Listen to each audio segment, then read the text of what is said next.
categorically disagree with defense counsel's categorization of what went down in this case. This is a defendant who is extremely deserving of the sentence of life without parole. I know from past history in our office, perhaps had there been a different administration, I remember a case regarding the Green Widow who did something similar to this, and she received the death penalty. This is one of the most premeditated, calculated, devious murder conspiracies I've prosecuted during my 31 years at the district attorney's office. And as this court knows, I have handled numerous cases involving serial killers. This is a defendant who, but for her actions and her decisions, her husband, Fabio Sementilli, who gets lost in all of this circus that goes on every time we have one of these cases, he would still be alive today. This was a completely senseless murder driven solely by this defendant's greed and her lust, which we saw on full display during the trial that took place over the course of several months this year, based on her desire to get rid of her husband because he no longer served her purposes, and she needed to have a way to fund her life together with Robert Baker, who she chose over her husband, and whether her kids want to believe it or not, over her children, because they never ever even came up in any of the conversations that she had with so many people who testified in this matter.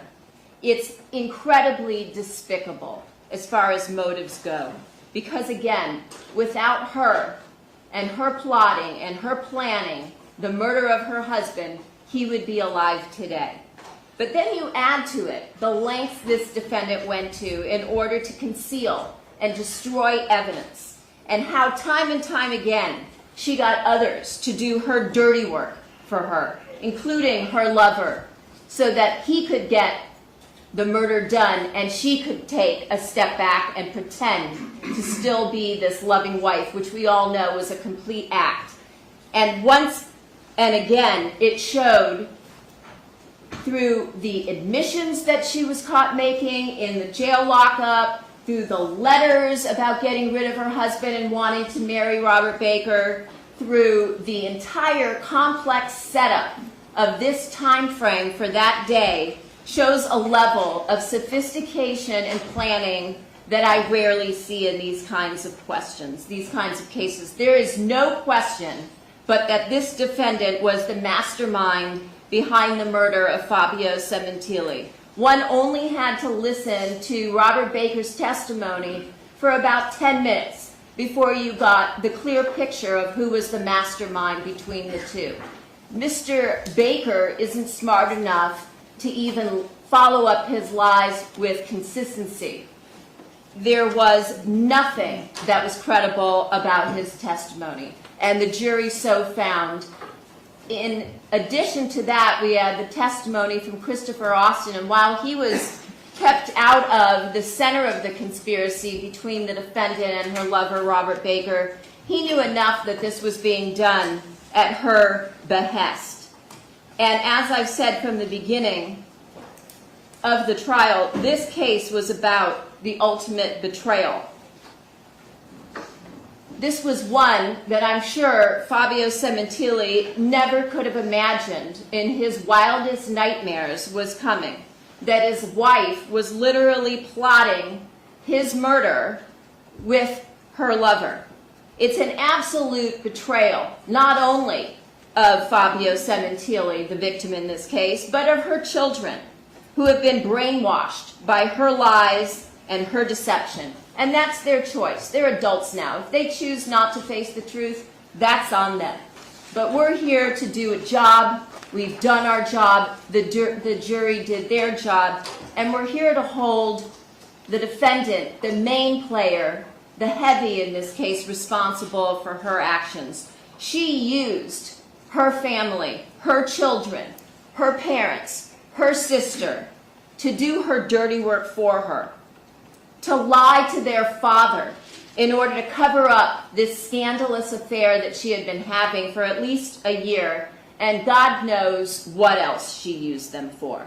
She manipulated everybody, all of her friends, all of her family, anybody who came into contact with her for the most minor of things, such as buying a vehicle. We heard about that.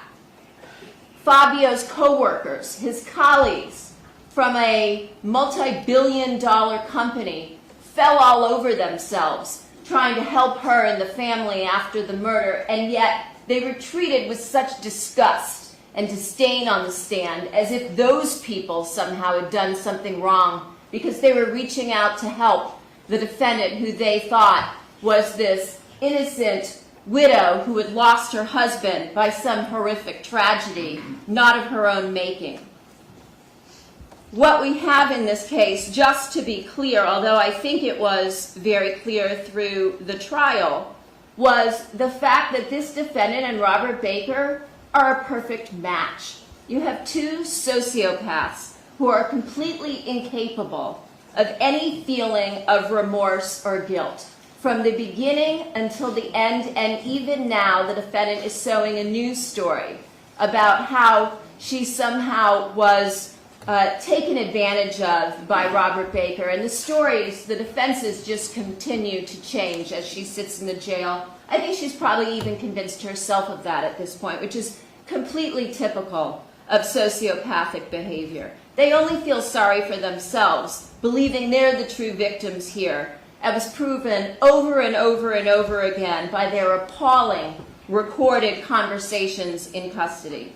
And then you have the outrageous manner that this defendant and her lover chose in order to execute Fabio Sementilli, to murder him in his own backyard, to stab him to death in such an egregious and evil manner as he was relaxing and working out at the pool, thinking that he had his whole life in front of him as his 50th birthday was quickly approaching, having bought himself finally at the age of 49 and a half a used Porsche because he felt like he had earned the right to do that.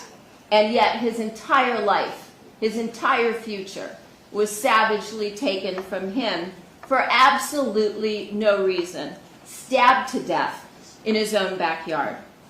And again, we're talking in this case about a victim who was totally innocent, totally vulnerable. As much as she now tries to dirty him up and convince her daughters, oh, he was a dirtbag and he was having an affair, none of that had any evidence to support it. It's just, once again, a way to try to make herself look better, which is, again, typical of sociopathic behavior.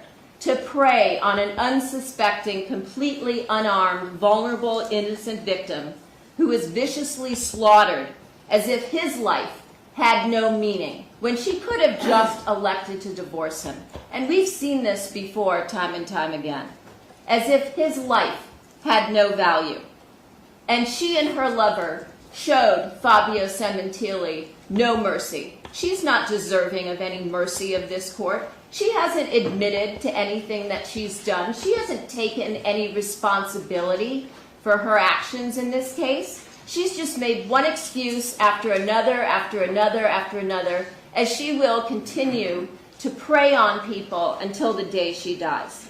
I can only hope, as his family does, that Fabio at some point lost consciousness fairly quickly with the loss of blood before he bled out. And I'm sure that at no point in time as he lay there dying, unless he was told by Robert Baker why his life had to end this way.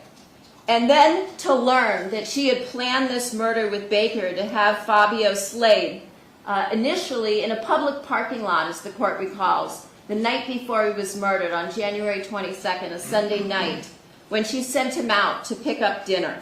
The sheer arrogance of this defendant is incredibly stunning and shocking, caring not at all for how this would destroy her daughters' lives and the cloud that they will forever live under now going forward based on the Sementilli name and what that means. And I know that the law says a jury can't make a decision based on emotion.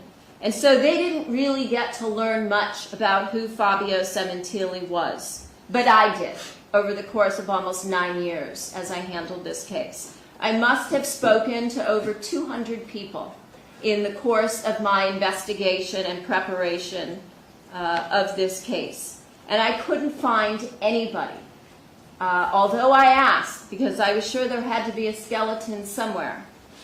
I couldn't find anyone who didn't ardently believe that Fabio Sementilli was one of the most genuine, wonderful people they had ever met or ever worked with or ever worked for. Not one person had one bad word ever to say about him.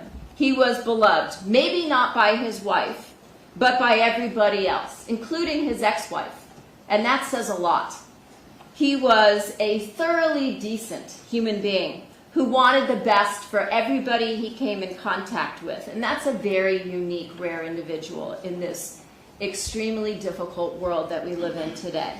The most important thing to him, according to everybody I spoke to, was his family. And that's why this murder was such a betrayal by his wife. This is also, as I've said, a defendant who perpetuated numerous lies for almost a decade. She's a habitual liar. We presented a ton of evidence regarding that. She has zero remorse. She's taken no responsibility for the murder of her devoted husband, who was devoted to her for over 20 years, even before they were married. And she clearly has earned the right to spend the rest of her life in prison. There was such overwhelming evidence in this case as to guilt, as well as to the special circumstances regarding the murder for financial gain, such as it was at some point the court prohibited us from putting on any more witnesses because there was so much evidence regarding the life insurance, as well as all of the other policies and retirement accounts and monies that Fabio had accumulated over and through his own hard work over decades, bringing himself up from nothing to a hairdresser, to a celebrity hairdresser, to a platform artist, to a vice president of a multi-billion-dollar company, as well as the special circumstance in this case of lying in wait, which we heard in excruciating detail from the defendant's lover, Robert Baker. So at this point, I think that the people and the family, as well as all of his close friends and some of his coworkers, are very anxious for this court to bring justice to this case at long last.